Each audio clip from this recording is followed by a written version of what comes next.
Remember that Punisher fella Marvel Comics introduced in 129 of The Amazing Spider-Man? He's a Vietnam veteran who goes around blasting wise guys after witnessing the deaths of his wife and 2 children, who were executed by the mob for witnessing an execution in Central Park. The guy is proficient in hand-to-hand combat, guerrilla warfare, he's an insanely skillful marksman, and wages a one-man war against crime. He's been recognized by Empire Movie Magazine as the 19th greatest comic book character of all time. IGN ranked him number 27 in the top 100 comic book heroes, and he was ranked number 39 in Wizard Magazine's top 200 comic book characters. He's one of the world's most recognizable, if not famous, vigilante figures, and while he doesn't consider himself a hero, he is to countless comic book fans. He's an awesome comic book character with a cool design. Everything from the trademark skull he spray paints onto his bulletproof vests, down to the weapons he utilizes. Frank Castle is an absolute badass.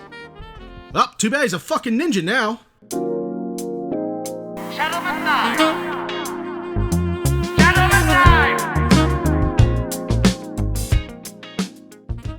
Hey everybody, Shadowman number 9 here, and I figured I'd kick off my new channel with a topic that I was pretty passionate about when everything was going down, and that's regarding the controversy surrounding the Punisher character and the skull motif he wears on his chest, which has now been deemed a symbol of hate by no one of any particular authority or power, but it was declared on the internet to be so it's gotta be true. So join me in this video as we take a look back at the character's history, the controversy surrounding him, and Marvel bending their knee to the people who probably don't even read the books nor care about the character. Instead, they just feel the need to find a cause to rally against in hopes of filling the void where their life should be.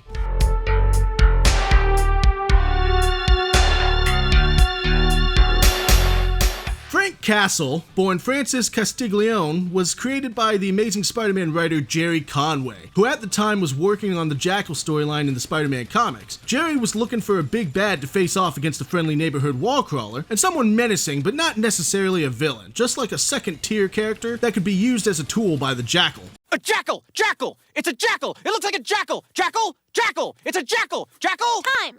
It wasn't right the first time you said it. Why the hell would it be right the next 10 times? God! Now this character came from the inspiration of the popular book series The Executioner, created by author Don Pendleton, in which a Vietnam veteran, Mac Bolan, becomes a serial killer of criminals after the mafia-related deaths of his family. Now in an interview with Conway from 1987, Conway described the inspiration as follows. I was fascinated by the Don Pendleton Executioner character, which was fairly popular at the time, and I wanted to do something that was inspired by that, although not to my mind a copy of it. And while I was doing the Jackal storyline, the opportunity came for a character who would be used by the Jackal to make Spider-Man's life miserable. The Punisher seemed to fit. Now, to the surprise of Conway, readers loved the Punisher character, thus he began showing up in more books, teaming up with more and more characters such as Captain America, and in years later, Ghost Rider and Wolverine, among others. The initial Punisher comic series ran 104 issues from 1987 to 1995, spawning 2 spin-off series, the first of which was The Punisher War Journal, which ran 80 issues from 1988 to 1995. Next up was The Punisher War Zone, which ran 41 issues from 1992 to 1995.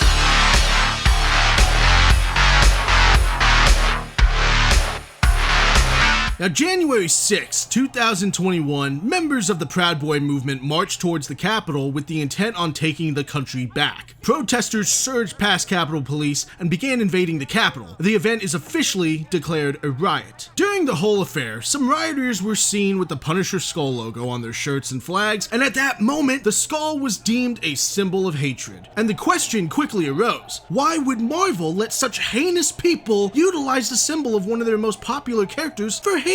As the riot came and went, authorities began searching for as many of the perpetrators involved with the riot as they could find. Meanwhile, all of the masses flooded to the internet, aka Twitter, and began protesting and making demands that the Punisher should be cancelled, the logo, which is literally just a skull, it's not even a unique skull, be scrubbed from existence, never to be used ever again, as it now stands for racism, hate, misogyny, sexism, you name it, it stood for it because people on the internet simply said so. John Bernthal, the recent actor to bear the skull logo on his chest, not the same logo by the way, a completely different logo mind you, and we'll get to that later. John retweeted a piece of fan art by KZ the writer on Twitter depicting John's portrayal of the character, to which he complimented the beautiful piece and affirmed that he stood with everyone.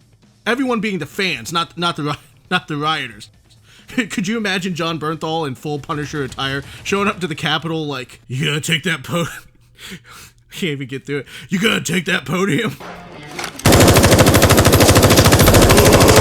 No, John said that the people who used the logo during the riots were misguided, lost, and afraid. He further explained that they have nothing to do with what Frank stands for or is about. Now, prior to this event, Marvel had actually addressed people using his symbol for their own agenda in Punisher number 13, which came out July 10th of 2019. Cops in real life were seen with the skull logo on their police cars, on their clothing, and it was used in unison with the Blue Lives Matter movement. In the issue, these cops corner Frank in an alleyway and start gushing at the fact that it's the Punisher. Like, these cops idolize Frank, and they even asked to take a selfie with the vigilante for their fucking Punisher fan page on the internet. Now, Frank pulls the Punisher decal off of the police cruiser and tears it up, leaving the officers with a very ominous warning that Frank is not a role model and the two, being the Punisher and law enforcement, are not the same. He points them in the direction of Captain America if they're looking for someone to idolize, and if they don't stop worshipping anti-heroes, he's going to punish them next. I love it because the cops in the comic are like, hey now, you best not be making enemies of the police. Motherfucker's already an enemy of the police. And what are you gonna do about it, douchebag? After all these years of fighting against top-tier scum like Jigsaw, Bushwhacker, and some beat cop from Queens is gonna stop the Punisher, yeah, okay. So Marvel's already addressed people using the symbol for their own political agendas. Like, this isn't anything new. And Gerry even has said people like the police using the Punisher skull is stupid. Makes no sense at all, because by wearing the skull, you're effectively supporting the idea that the system is broken. They've sided with an enemy of the system. Whether you admire Frank's code of ethics or not, at the end of the day, Frank Castle is an outlaw. He is a criminal, and law enforcement cannot embrace a criminal as their symbol. Let's talk about Catlettsburg, Kentucky. Catlettsburg? Catlettsburg. Kentucky. Let's talk about it. Catlettsburg, Kentucky actually had the symbol approved by city council and the mayor and paid for by taxpayer money. The police chief kept getting calls from citizens scared out of their minds because police were driving around with the vigilante skull on their cruisers and they thought the police were out here looking to kill people. Police chief was like, well, that didn't cross my mind. He regrets approving the design now, saying it was an oversight. You're stupid. You're all stupid. Why do you want to dress up your city vehicle with decals and shit anyway? That's like Barbara in accounting, who has a decked out cubicle with pictures of her family, Funko Pops all over the desk, fucking St. Patrick's Day decorations are still up because she can't be bothered to take them down. Like, who wants that? I don't understand it. I never will. Leave your shit at home. The St. Louis Police Officers Association called the skull image a symbol of war against all of those who hate law enforcement. Jesus Christ. Cops have such a bad image, you're trying to steal a better one, and ironically you've found solace in a symbol that goes against everything you stand for. I'm not saying you can't be a cop and read comic books or love the Punisher, I'm not saying that, but you leave the shit at home. It's like wearing a black metal shirt to mass. Nobody's walking into church wearing a Rotting Christ t-shirt. I don't care how big of a fan you are. Literally day of and days after the riot, the internet warriors went to work, posting to Twitter everything that needed to happen because all of these people have the answers. All of them. Every single person on Twitter has the answers. All this time, we could have solved world hunger, could have gotten the homeless off the streets. All we had to do was go on Twitter. Who fucking knew? Comic Tropes on Twitter suggested that Marvel needs to aggressively enforce their trademark on the symbol or cancel the character altogether. It's amazing how we keep going from one extreme to the other. It's extreme that the symbol was used by terrorists, and if Marvel can't control these people, then you need to cancel the character. What do you want Marvel to do? What is aggressive enforcement? What, should they start going out in the middle of the night and beating these people to death with shoes? Like, what the fuck?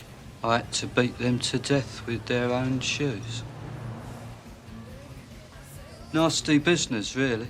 What, make it so you have to purchase a license to use the skull? Okay, yeah, sure, because everybody in the world pays taxes and pulls permits when they convert their garages into additional rooms like they're supposed to. Yeah, get the fuck out of here. You're dealing with people. People suck. People will find a way to use the logo even if you ban it. The internet has made it impossible to erase anything. Somebody always has it on file. You're never gonna get rid of it. But let's say they made it so you could only procure those decals through Marvel officially. It's still not going to stop people from manufacturing these decals and accessories themselves for personal use. Anybody with a fucking Cricut machine can make a Punisher logo sticker. And even if I bought it directly from Marvel, I can still go out and overthrow the government while wearing it. The only difference now is that it's been officially licensed by Marvel. Now, I suppose Marvel could sue these violators for misrepresentation, wearing their symbol while committing a crime, but it's a civil suit. And you know how fucking time-consuming, not to mention financially taxing, it would be? Well, actually, wait a minute. Let me retract that. Marvel's got Disney money backing them up now. I guess they could definitely cover it. But it would still be an impossible task to catch every single person in the world misrepresenting the brand by committing some sort of injustice while wearing their character symbols. So I don't really know how much more aggressive you can get with enforcing the trademark, but then that leaves just canceling the Punisher, which isn't going to work unless you round up everybody who knows of and remembers the character, take him out back behind the bar and put him down. Otherwise, he's never really going to be gone. There will still be artwork, fan fiction, they're still going to exist, just not in an official capacity. And this is why extremists who think in black and white are stupid. Then we've got James Lames over here on Twitter, who chimed in and noted, it could not be more blatant that how it's being used in the sorry to tell you this real world is what people are taking an issue with. It's baffling to think that a corporation wouldn't want to curtail their iconography. Does that sound weird? That sounds weird, right? Iconography. Yeah. Being used to promote real world violence. Now, James is absolutely right. Why wouldn't a corporation want to cut back on their iconography being used to promote real-world violence? Has anyone asked Skechers or Adidas or Nike about changing their logos? Because I'm willing to bet that some of the extremists in the Black Lives Matter protests that vandalized and burnt down buildings were probably wearing shoes at the time. And chances are good that those brands of shoes were worn by the perpetrators, given Adidas and Nike are two of the top-tier shoe brands in the world, and Skechers is probably the most commonly afforded shoe on the face of the earth, so why don't they change their logos? See, if you want to be stupid, let's be stupid, because nobody's ready to have that discussion. The problem is, James, you as a person do not know how to handle society crumbling, and you must feel like you're a person of superiority to be able to pass judgment on the whole affair and truly believe that you've got it figured out. You're out here unable to comprehend what's happening, so you project fault onto a less significant item to try and make sense of it all, when really, at the end of the day, the blame for this whole thing falls squarely onto one person's shoulders: Thomas Jane. That's right, ladies and gentlemen, the logo in question was created solely for Thomas Jane's version of the character, and the movie sucked. Okay, clearly it's not Thomas Jane's fault, but you can't blame me for trying. But that's the one thing that bugs me about this entire ordeal. Punisher has had well over 20 different skull designs since the character's conception. If the 2004 logo is now a symbol of hate, then fuck, let's just go to the wall and pick a different one. Look at me, I just solved the whole fucking thing. But see, that's not good enough either, and nobody will come out and actually say what the real issue is because they don't fucking know. People stormed the Capitol wearing a fictional character's symbol on their flags and clothing, and these idiots are out here acting like it's 9/11 all over again. The storming of the Capitol was not a big deal. Was it stupid? Abso-fucking-lutely. And every one of those dumbasses are getting hunted down and handed some serious jail time. This whole mentality of we need to cleanse our society of everything bad by canceling it or getting rid of it altogether is no different than people who organize book burnings. Like, congratulations, you guys are the fucking parents from Footloose. So was the Punisher canceled? No. But there are fates worse than death. But first, a word from our sponsors.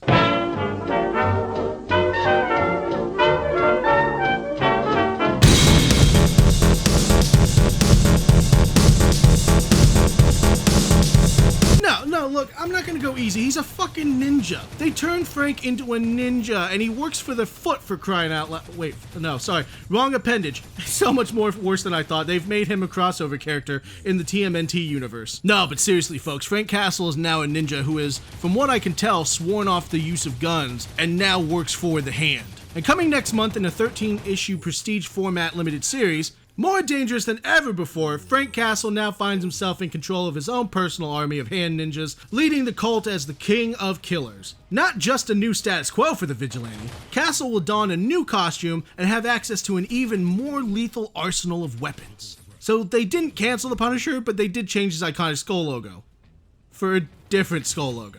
A skull logo that either looks like Shao Kahn's helmet from Mortal Kombat or Wolverine's skull if the mask he wore was a part of his anatomy. Like, what the actual fuck, man? And there was backlash. Oh yeah, there was, but not for the reasons that you're thinking of. No, Marvel got hit with backlash because the new logo is apparently a prime example of cultural appropriation. Yeah, see, unfortunately Frank Castle is white. Well, actually he's Italian, but Crayola doesn't have an Italian colored crayon, so the dude's white. They turned his skull into the skull of an Oni mask, which the Oni mask in Japanese culture is a symbol of protection for those who believe in the spiritual world. Now, for all we know, this might actually play into the comic book. I don't know. Meanwhile, everybody just sees a white dude appropriating another culture simply by wearing this horrible design upon his person. Like, the dude's suffer enough. He's got to get laughed at wearing this stupid fucking thing. Why? Stop picking on him. And is that where we are now in life? Like, what? I couldn't get a tattoo of an Oni mask because I'm not of that culture? When did culture become so exclusive? Isn't Gen Z and the millennials all about being inclusive? We need to include everybody and treat everybody equally, but fuck you if you want to use a traditional Japanese Oni mask in your creative medium, you white devil bitch. Jamie Foxx was right, dude. You just can't read the comments. The future of the Punisher as we know it is up in the air, folks. Some believe this is simply a stunt to bide time, let the heat die down before reverting the Punisher back to his former glory, and others believe this is the Punisher's last hurrah should the book fail. But no matter what happens to the Punisher character, don't forget, kids, the next time your parents ask you why you didn't brush your teeth, blame fictional characters. Clearly, you hold no responsibility, as certain folks on Twitter has made very clear. We're impressionable creatures. Fictional characters influence us to rebel and topple governments just like rock music, tricks us into devil worship, sodomy, drugs, and all that other fun stuff. The reach of that influence is so powerful, people not fond of the genre go out and commit those same very acts. Maybe one day we'll be able to hold people accountable for their actions, instead of looking to make excuses, as if something as trivial as comic book character could truly have such a profound hold over our simple and feeble minds. But this is where I'm going to end it, guys. Thanks for watching.